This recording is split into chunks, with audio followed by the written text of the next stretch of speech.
Greetings, this is Jonathan Dudley coming from snowy Atlanta, Georgia. This is Grand Canyon University Master in Teaching program class POS 500.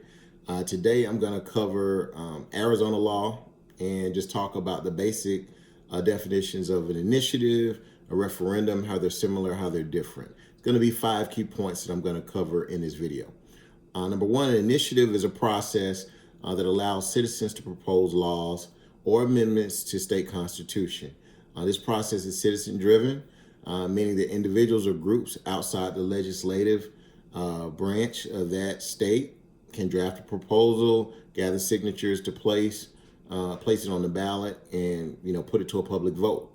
But when you look at a referendum is different because referendum is a process that allows citizens to approve or reject laws already passed by the legislature. So laws already on the books. They don't like the law. They've lived it. They've experienced the law of unintended consequences with things that just nobody really expected to occur when they put that law into effect. And then now they're having issues. It's like, oh, we don't need this law, in our area. And that is what a referendum is for.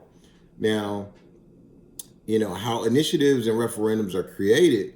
To create an initiative, proponents must draft a proposed law or amendment and file it with the appropriate state office. That's pretty clear. Like regardless of state, you have to file it with a state office.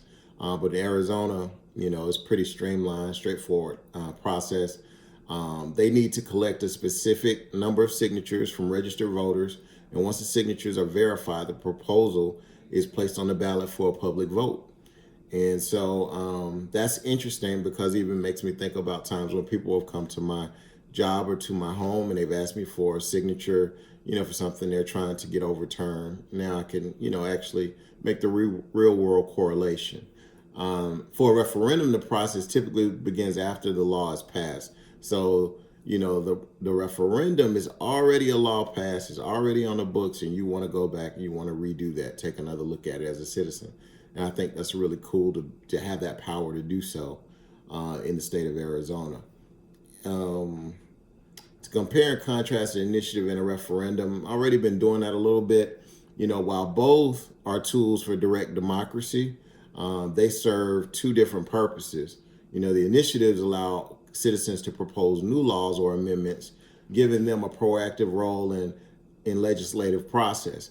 And so that's key because they may say, hey, we think this law would be great in our area because, and, they go through that process, and it's got to be really empowering for a citizen to say, okay, I think my area needs this, and I go through the necessary channels, the necessary process, and I file the necessary paperwork and get the necessary signatures, and I'm good to go. So I think that that's really a powerful tool for citizens to get really activated and engaged in their government.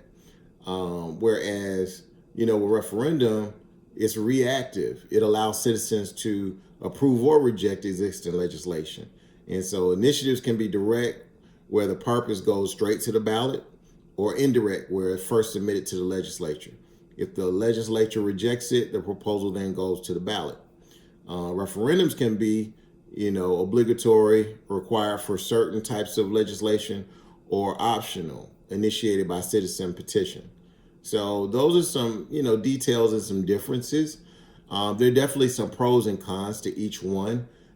For initiatives, having the advantage of empowering citizens to directly propose and enact laws, which can address issues that the legislature may be unwilling to or unable to tackle. And so, when you look at that, they can also be influenced by special interest groups, and may result in poorly drafted or confusing laws. And so that's what you don't want. I have lived that, here in my home state where, the law was intended to be one way, but it's confusing, it's open to interpretation. And so those are the types of things that you don't want. You want, unambiguous laws, no double meanings. You want them to be straightforward and anybody can understand the what and the why. Referendums provide a check of legislative power, and this is really key. Allowing citizens to overturn unpopular laws, and they can enhance transparency and accountability in government. I am all for that. Overturning unpopular laws I'm telling you, because for you to have the ability to say, I hate this law, and I have to go through the process of contacting my congressman. I have to contact this person, that person that's in the legislature, versus I hate this law. I just want to get some signatures. I'm gonna get the paperwork together, and we're gonna put them on notice, and we're gonna change this. Going straight to the people. I'm really a fan of that thought process, and that having that ability to do that. So I support referendums from the standpoint of, if I had a choice, and I could only have one, referendum would be my choice, just because of the checks and balances and the power it gives to the citizen in that way. Now, how initiatives and referendums support direct democracy in Arizona. The Arizona Constitution embraces the principle of direct democracy by allowing both initiatives and referendums. This empowers citizens to have a direct voice in the legislative process, either by proposing new laws, initiatives, or by approving or rejecting laws by the legislature referendums. This direct involvement ensures that government remains responsive to the will of the people, fostering a more participatory and inclusive democratic system. By enabling citizens to bypass the legislature and directly influence the laws that governs them, the initiatives and referendums give the essence of direct democracy as outlined in Arizona Constitution.